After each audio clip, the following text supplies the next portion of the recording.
어제는 재수요일을 보냈습니다. 사순절의 기간이 시작되었죠.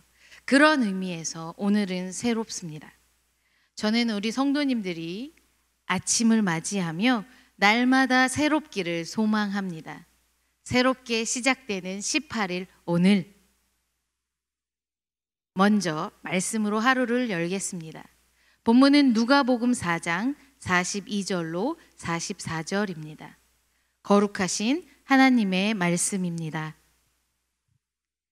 날이 밝음에 예수께서 나오사 한적한 곳에 가시니 무리가 찾다가 만나서 자기들에게서 떠나시지 못하게 만류하려 하매 예수께서 이르시되 내가 다른 동네들에서도 하나님의 나라 복음을 전하여야 하리니 나는 이 일을 위해 보내심을 받았노라 하시고 갈릴리 여러 회당에서 전도하시더라.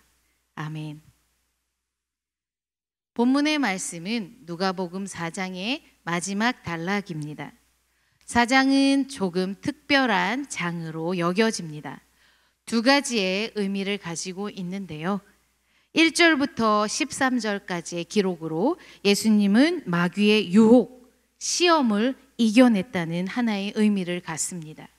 그리고 14절부터의 기록으로 본격적인 사역을 시작하셨다는 또 다른 의미도 가지고 있습니다. 예수님에게는 분명한 사명이 있으셨지요. 그 사명 때문에 마귀의 유혹을 이겨내실 수 있었습니다. 사람들을 만나며 그들의 아픔과 문제를 해결할 수 있도록 도와야 했던 것도 이것 때문이었지요. 무엇일까요? 우리 성도님들도 각자의 자리에서 함께 읽으셨으면 합니다. 저는 소년 요셉을 담당하고 있는데요. 우리 소년 요셉 친구들에게도 강조하며 동참하게 합니다. 예배는 보는 것이 아니라 드리는 것, 즉 적극적으로 참여하는 것임을요. 그러니 함께 말씀도 읽으시고 말씀 후엔 찬양도 고백하시면서 하나님께 나아가시기를 요청드립니다. 43절입니다. 시작. 예수께서 이르시되 내가 다른 동네들에서도 하나님의 나라 복음을 전하여야 하리니 나는 이 일을 위해 보내심을 받았노라 하시고. 아멘. 예수님의 사명은 하나님의 나라 복음을 전하는 것입니다. 그로 인한 주님의 신성한 업무는 하나님의 통치에 대한 좋은 소식을 널리 사람들에게 선포하는 것이죠. 예수님께서 제자들을 부르시고 그들과 함께 지내며 삶으로 보이시고 가르치신 것 역시 하나님의 나라의 확장을 위함이었습니다. 그렇기에 자신을 찬양하며 함께 있기를 요구하는 무리들 곁에 머물러 있을 수 없었습니다. 하나님 통치에 대한 기쁜 소식을 다른 사람들에게도 기꺼이 듣게 하여 그 혜택을 누릴 수 있도록 전해야 했으니까요. 44절, 가버나움에서 뿐만이 아닌 다른 동네 여러 해당에 전도하시기로 나아가십니다. 우리는 오늘 사명을 감당하시는 예수님을 봅니다. 이렇게 자신에게 맡겨진 사명을 알고 이뤄내는 일은 참 중요합니다. 아끼는 말씀삼 공동체 성도님들, 저와 여러분의 사명은 무엇일까요? 당연히 우리에게도 전도자로서의 사명이 주어집니다. 그런데 전도자의 사명을 운운하기 전 선행되어야 할 근본적인 사명이 있습니다. 바로 예배입니다. 더욱이 지금은 코로나19로 인해 스스로가 예배자로 서기 위해 더 노력해야 하는 시절을 보내고 있습니다. 우리의 예배의 모습은 어떨까요? 영화를 보러 극장에 가도 제 시간에 맞추어 갑니다. 누구도 영화가 시작된 상영 중에 들어가거나 영화가 끝나기도 전에 극장을 나오는 경우는 거의 없습니다. 하물며 전능하신 하나님을 예배하며 나아가는 자리가 10,000원의 영화 관람의 자리만큼도 철저하지 못하다면 안 되지 않을까요? 예배에 임하는 나의 태도, 자세를 정비하고 예배 자리에 최선을 다할 수 있기를 권면드립니다. 말씀삼 공동체 성도님들, 방역 지침에 따른 예배당에서든 영상 예배이든 철저하게 시간을 지켜내십시오. 특히 각자의 처소에서 예배를 드릴 때 옷매무새를 단정히 하며 존귀하신 하나님을 예배하시기를 바랍니다. 사회적 합의와 공공의 선을 위해 방법과 형식은 바뀔 수 있습니다. 그러나 본질,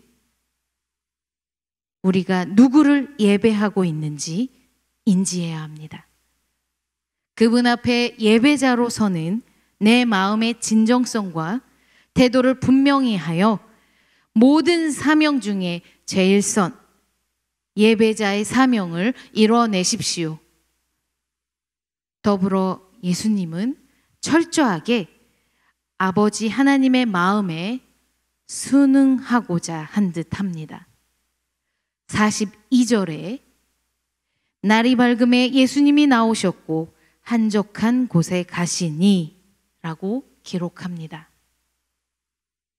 예수님은 의도적으로 일찍 나오셔서 잠시 무리를 피하신 듯 보입니다.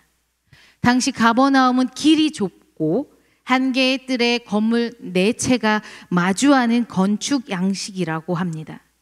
그래서 아침 일찍 나오셔야 한적한 장소를 발견하실 수 있었을 거라 학자들은 말합니다. 어제의 과중한 사역에도 그렇게 서둘러 한적한 곳을 찾으셨던 이유는 무엇이셨을까요? 본문엔 무엇에 대한 기록은 없습니다. 그러나 우리는 감히 짐작합니다. 예수님은 아버지 하나님께 기도하러 가시지 않았을까요? 고되고 반복되는 일상이지만 예수님은 아버지 하나님께 기도로, 그 기도를 통한 하나님과의 나눔으로 자신의 사명을 더 견고히 해내셨습니다. 우리 말씀삼 공동체 성도님들, 예수님도 아버지 하나님께 기도하며 나아가신 것을 기억하십시오. 저는 여러분의 상황과 현실을 알 수 없습니다. 그렇지만 하나님은 아십니다. 여러분이 있는 그곳이 본문의 한적한 곳이 되어 하늘 아버지를 만나는 기도의 자리가 될 수 있기를 소망합니다. 사진을 한 장 보여드립니다. 교회 정문을 향하는 발걸음에 가장 먼저 들어오는 시선이지요. 영상 예배로 드리는 성도님들께 보여드리고 싶었습니다. 희망하는 사람이 희망을 이룹니다. 교회 문을 몇 번씩 드나들지만 볼 때마다 응원이 되고 격려가 됩니다. 2021년에는 말씀삼 공동체 성도님들 모두가 희망을 이루는 은혜의 해 되기를 축복합니다. 제가 기도하겠습니다.